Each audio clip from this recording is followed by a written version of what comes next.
Olá, bom dia. O meu nome é Kailane e eu fiquei com a parte de introdução do nosso trabalho. Deixa eu fazer uma pergunta para vocês. O que é o sistema nervoso? Em quantas partes ele é dividido? O sistema nervoso ele é dividido em duas partes, em dois ramos, central e periférico. Do periférico partem mais dois ramos, que é sistema nervoso periférico autônomo e sistema nervoso periférico somático. E desse autônomo partem mais duas, a simpática e a parasimpática. Então, sistema nervoso periférico autônomo simpático, sistema nervoso periférico autônomo parasimpático. O simpático, ele aparece em situações de alerta. Então, fuga, qualquer situação que a gente precise dos hormônios e de outras funções fisiológicas do corpo o mais rápido possível, que a gente consiga fugir. E o parasimpático, ele aparece em situações de repouso, recuperação e relaxamento. Então, com o parasimpático, as coisas são mais graduais. Então, no simpático, todos os hormônios e as outras funções fisiológicas do corpo são lançadas rapidamente para que a pessoa consiga correr. Por exemplo, numa situação de assalto, a adrenalina está lá em cima. E no parasimpático, as coisas são mais graduais. Depois que passa a situação de alerta, as coisas começam a diminuir gradualmente. E esse é o parasimpático. Outra coisa importante reforçar é a função do sistema nervoso periférico autônomo parasimpático. Ele tem duas funções principais, que é conservar energia, né?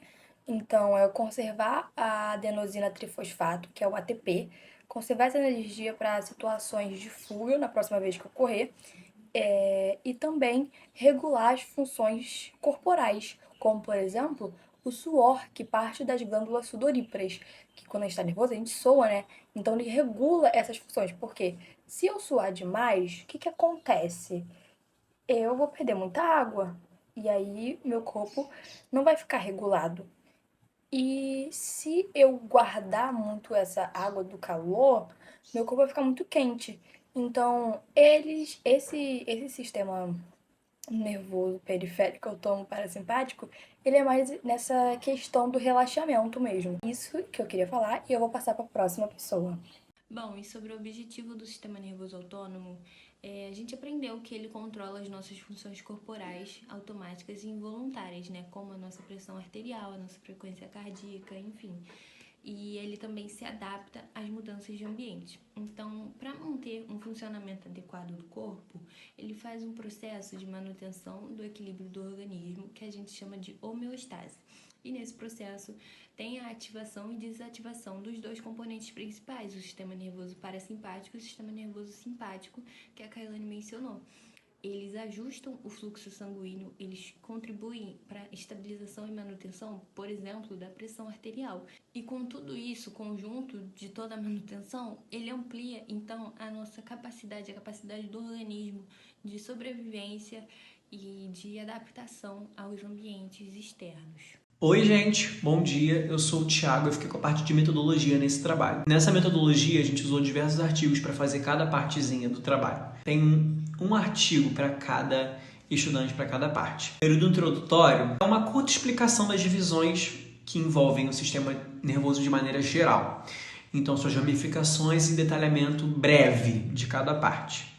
Nesse mesmo sentido, o objetivo ele visa citar como que o sistema nervoso ele chama, como que ele dá nome à manutenção do equilíbrio, como a ativação e a desativação de seus componentes determinam suas condições fisiológicas. A discussão ela vai se basear em dois artigos, especificando que um dos estudos ele vai enfatizar a base estrutural quanto à diversidade celular e a estrutura neural, enquanto a outra explora as funções envolvendo a fisiologia do sistema nervoso simpático.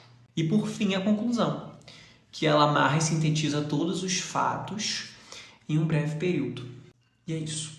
Olá, bom dia. Meu nome é Maria Eduarda Pitanga e eu fiquei responsável pela parte da discussão do nosso trabalho. Os artigos escolhidos foram Revisitando a Fisiologia do Sistema Nervoso Simpático, o que há de novo, de 2014, e Histologia do Sistema Nervoso, Diversidade Celular e suas Localizações, de 2017. Os artigos, eles trazem uma leitura um pouco diferente, né, cada um, com uma visão que acaba se complementando uma à outra. Eles chamam atenção para coisas diferentes, né, de como o sistema nervoso se organiza. O primeiro artigo fala sobre a parte mais funcional do sistema nervoso, e principalmente sobre o sistema nervoso autônomo, que é responsável pelas funções mais automáticas, né, mais autônomas do nosso corpo, que é onde está a divisão do simpático e do parasimpático. Um ponto importante é que no artigo os autores explicam que a ativação em excesso do simpático pode acabar ocasionando doenças, e principalmente doenças cardiovasculares. Também destacando como é importante entender como o simpático funciona e o que ele ativa no nosso corpo, né? E o que causa a ativação deles, porque isso pode afetar muito a nossa saúde e principalmente se for uma causa emocional, não vai vir de uma solução fisiológica necessariamente, né? Por isso que é tão importante até essa conexão. Quando a gente entende o que causa, o que o emocional afeta no fisiológico,